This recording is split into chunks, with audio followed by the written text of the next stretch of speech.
nanti akhir zaman itu akan semakin mencekam, semakin menakutkan. Jadi udah kadang nggak ada hitam putih, yang ada itu adalah abu-abu.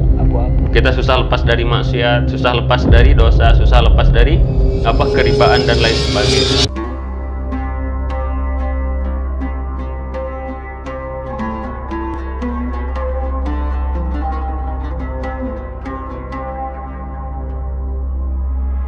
Assalamualaikum warahmatullahi wabarakatuh. Waalaikumsalam. Halo sahabat-sahabat sekalian, berjumpa lagi bersama kita di program Tanya Ustadz. Hari ini kita alhamdulillah sudah kehadiran kembali bersama Ustadz Saprian Muhammad. Masya Allah. Assalamualaikum Ustadz. Salam Kang Arga, Masya Allah. Bagaimana kabar Ustadz? Sehat alhamdulillah. Alhamdulillah. Kang Arga gimana? Alhamdulillah sehat walafiat. Istri gimana kabarnya? Alhamdulillah masih di lauh mahfuz. Oh Masya Allah. Semoga diberikan istri yang soleha Kang Arga. Belum dikirim namanya. Kalau udah dikirim namanya mungkin kita Insya Allah. Ustadz, siap. alhamdulillah kita di sesi kemarin sudah berbicara tentang terpedaya akhir zaman ya? Iya benar Ustadz. Masya Allah. Dan kita sudah berbicara terkait bagaimana membentengi diri agar tidak terperdaya oleh perkembangan zaman. Akhir zaman. Kemarin ada dua kata kunci yang bisa kita ambil. Yang pertama untuk membentengi diri dengan terkait perkembangan zaman sekarang ini, pertama berkumpul dengan para ulama. Betul. Yang kedua berkumpul dengan orang-orang soleh. Yeah. Pertanyaannya Ustadz, kenapa harus dengan ulama? Sebenarnya ada apa dengan ulama ini Ustadz? Masya Allah.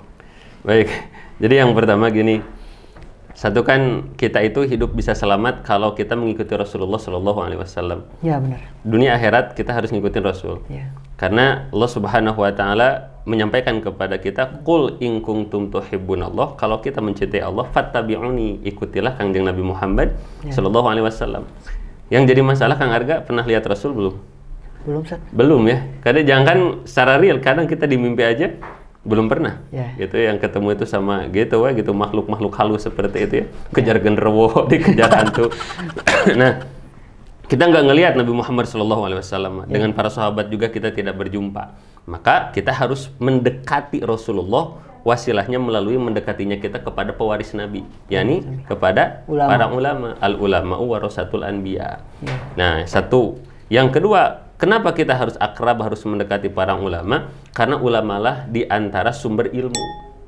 Ulama itu adalah sumber ilmu. Sumber ilmu. Karena Allah menitipkan kepada kita ilmu di antaranya melalui lisan-lisannya para ulama.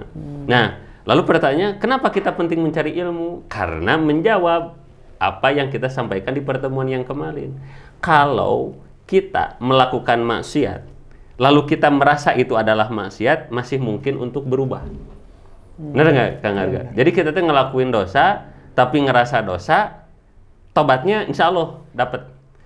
Kayak kita misalnya mau ke Darut Tauhid, ternyata kita teh jalannya malah ke Tangkuban Perahu, gitu kan? Salah alamat. Dan pas di daerah Lembang, astagfirullah, saya salah jalan.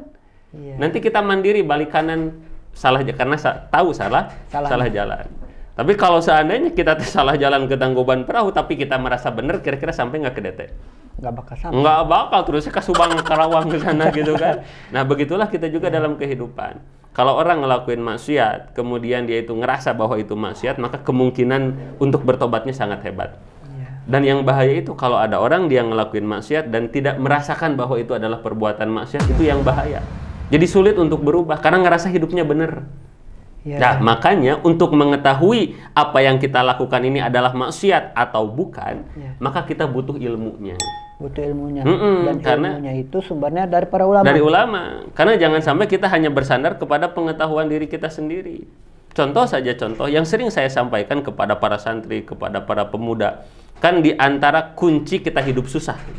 Sekali lagi ya jamaah, kunci hidup susah di antaranya adalah dengan banyak dosa kepada orang tua. Jadi gampang kalau kita mau hidup susah mah, susahin aja orang tua. Banyak aja maksiat kepada orang tua, itu jalan tol agar hidup kita susah. Cepat hidup susah itu. Jadi walaupun uang banyak, harta berlimpah, jabatan tinggi, tapi kita ingin hidup susah, gampang. Susahkan saja orang tua, banyak saja maksiat kepada orang tua. Pertanyaannya, udahkah kita mempelajari dengan serius apa saja dosa-dosa maksiat kita kepada orang tua? Iya. Nah, yang jadi masalah gini Kang Arga, kalau ada anak dia itu sering menyakiti orang tua dan dia ngerasa dosa, itu rada lumayan. Yang bahaya kalau ada anak dia itu sering menyakiti orang tua, dia itu banyak dosa kepada orang tua tapi nggak ngerasa dosa. Contoh gini Kang Arga, pernah nggak kita lagi jalan-jalan sama temen-temen gitu kan, ke kafe, ke mall, ke restoran, lalu kita makan. Pas kita makan, beres makan langsung, pernah nggak kita meneteskan air mata karena punya dosa ke orang tua? Pas ketika kita beres makan di kafe, pernah nggak? Kalau saya sih belum pernah, Ustaz ya. Jangankan antum, saya juga mungkin nggak pernah. Kenapa coba? Nggak ngerasa dosa, bener nggak? Iya. Padahal dalam kitab Lubabul Hadis, mohon maaf, itu disampaikan. Man wada'an ta'aman thayyiban wa akalahu duna walidayhi ahramahullahu ta'ala ladzata ta'amil jannah. Barang siapa seorang anak yang dia itu menyimpan makanan yang baik fi baitihi, di dalam rumahnya contoh.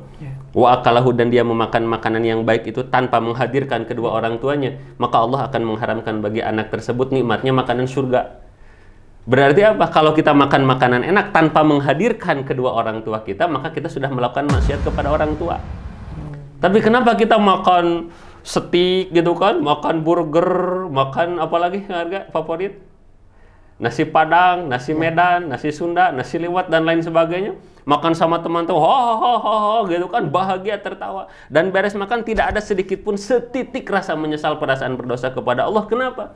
Karena tidak mengetahui bahwasanya kalau kita makan tanpa menghadirkan orang tua itu adalah sebuah kemaksiatan. Baru tahu, Ustaz. Itu kan ya, kita kan baru tahu. Berarti apa? Oh, ternyata kita butuh dekat dengan para ulama. Nanti para ulama yang ngejelasin kepada kita, Jang, kalau akhlak ke orang tua itu jangan gini, jangan gini, jangan gini.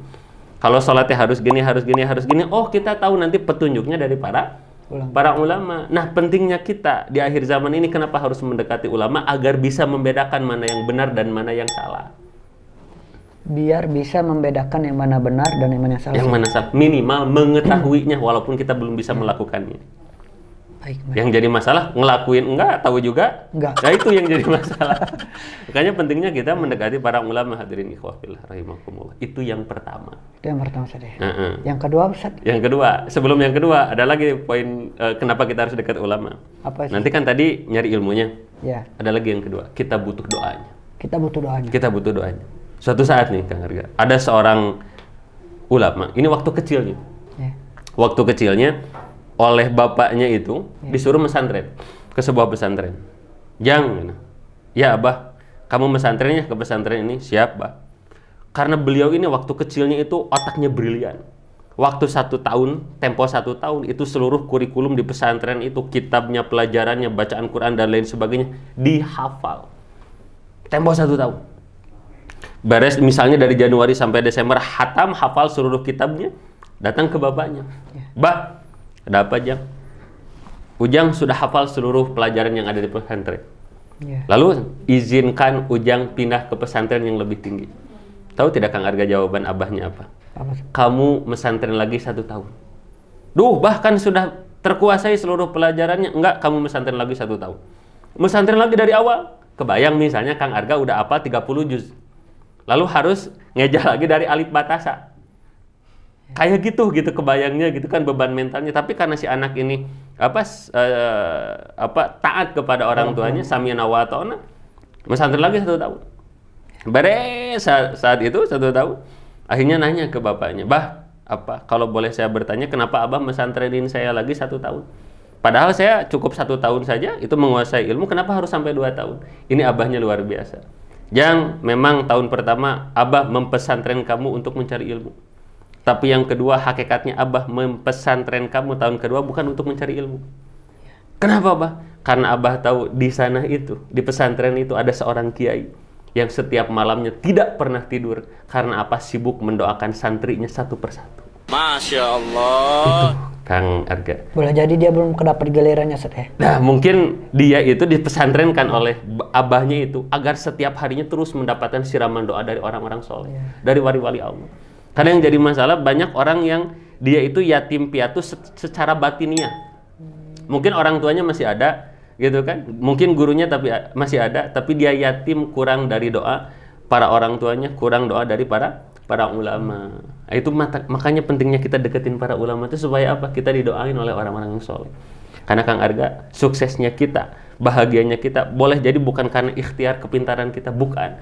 Tapi bahagianya kita boleh jadi karena jasa doa dari orang tua dan guru-guru kita. Itu yang harus kita catat. Yang pertama itu, kenapa kita harus dekat dengan para ulama. Begitu Kang Arga. Mendapatkan doanya, mendapatkan ilmunya. Yang ketiga, mendekati pewaris Nabi. Mendekati pewaris Nabi. Masya Allah. Masya Allah. Beres poin pertama. Yang kedua, Ustaz. Siap. Sebenarnya perkembangan zaman ini sesuatu sunatullah, Ustaz. Dulu kan di zaman Rasulullah itu nggak ada handphone, Ustaz. Rasulullah nggak pakai WhatsApp gitu ya. Betul, nggak update Instagram. Iya begitu, Ustaz. Atau bagaimana kira-kira tanggapan Ustaz? Apakah perkembangan zaman ini ke depan itu semakin dahsyat tantangannya? Seperti apa? Memang seperti itulah yang disabdakan Nabi, bahwa nanti akhir zaman itu akan semakin mencekam, semakin menakutkan. Jadi udah kadang nggak ada hitam putih, yang ada itu adalah abu-abu. Kita susah lepas dari maksiat, susah lepas dari dosa, susah lepas dari keribaan dan lain sebagainya. Inilah yang memang harus sering-sering kita perhatikan dan harus hati-hati gitu.